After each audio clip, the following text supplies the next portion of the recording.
ইনশাআল্লাহ 12 তারিখে আপনাদের ভোটে নির্বাচিত হলে পরে শপথ করিতেছি যে মধ্য অগাস্টে 6 মাস পূর্ণ করতে যাচ্ছে বিএনপি সরকার। একই সময়ে শেষ হচ্ছে মন্ত্রীদের মূল্যায়নে প্রধানমন্ত্রীর বেঁধে দেয়া 180 দিনের সময়সীমা। চতুর্থবারের মতো ক্ষমতায় এসে দেশের ইতিহাসে প্রথম বিএনপি ঘোষণা দিয়ে মন্ত্রীদের মূল্যায়ন করছে। 180 দিনের কাউন্টডাউন শেষে বিএনপি থেকে নির্বাচিত অনেকের ভাগ্য ঘুরে যেতে পারে 180 ডিগ্রি।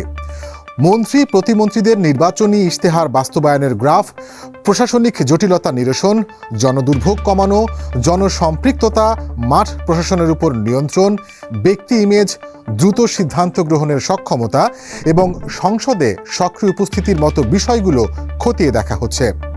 রাষ্ট্রপতি নির্বাচন এবং জাতিসংঘ সাধারণ পরিষদের সভাপতি পদে পররাষ্ট্রমন্ত্রীর নির্বাচিত হওয়া মন্ত্রিসভা পুনর্গঠনে নতুন সমীকরণ তৈরি করেছে। কয়েকটি মন্ত্রণালয়ে কাজের চাপ কমাতে দায়িত্ব পুনর্বণ্টনের পরিকল্পনা রয়েছে। পাশাপাশি অভিজ্ঞতার ঘাটতি ও মন্ত্রী প্রতিমন্ত্রীদের সমন্বয়হীনতায় থাকা মন্ত্রণালয়েও রদবদল হতে পারে। এছাড়া মন্ত্রিসভার আকারও কিছুটা বাড়ানোর সম্ভাবনা রয়েছে। গুঞ্জন রয়েছে মন্ত্রিসভা থেকে বাদ পড়তে যাচ্ছেন একাধিক প্রভাবশালী মন্ত্রী প্রতিমন্ত্রী। দপ্তর পুনর্বণ্টন হচ্ছে কয়েকজনের। মন্ত্রিসভায় যুক্ত হতে যাচ্ছে নতুন মুখ। নানান সূত্রের খবর, মন্ত্রিসভার 25 পূর্ণমন্ত্রী ও 24 প্রতিমন্ত্রীর মধ্যে অপ্রয়োজনীয় বিতর্কে জড়িয়েছেন কিংবা প্রত্যাশিত কর্মদক্ষতা দেখাতে পারেননি। তাদের যাত্রা হয়তো এখানেই থেমে যাচ্ছে।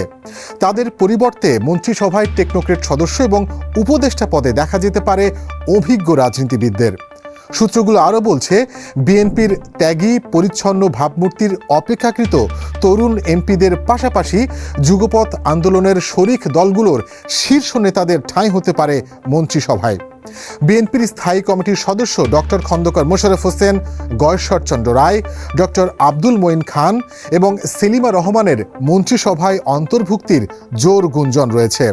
আলোচনায় আরও রয়েছেন বিএনপির মিডিয়া সেলের আহ্বায়ক অধ্যাপক ডক্টর মওদুদ হোসেন আলমগীর পাভেল, প্রধানমন্ত্রীর উপদেষ্টা ও বিএনপির সিনিয়র যুগ্ম মহাসচিব রুহুল কবির রিজভী, বিএনপি চেয়ারম্যানের উপদেষ্টা সৈয়দ মোয়াজ্জেম হোসেন আলাল, জাতীয় সংসদের হুইপ ABM আশরাফুদ্দিন নিজান এবং এমপি রকিবুল ইসলাম বকুল। পাশাপাশি শরিক দলগুলো থেকে মন্ত্রিসভায় যুক্ত হতে পারেন নাগরিক ঐক্যের সভাপতি Mahmudur Rahman Manna, BJP chairman barrister Andaleeve Rahman Partho, দল বিলুপ্ত করে বিএনপিতে যোগ দেয়া শাহাদাত হোসেন সেলিম এবং বিপ্লবী ওয়ার্কার্স পার্টির সভাপতি সাইফুল হক।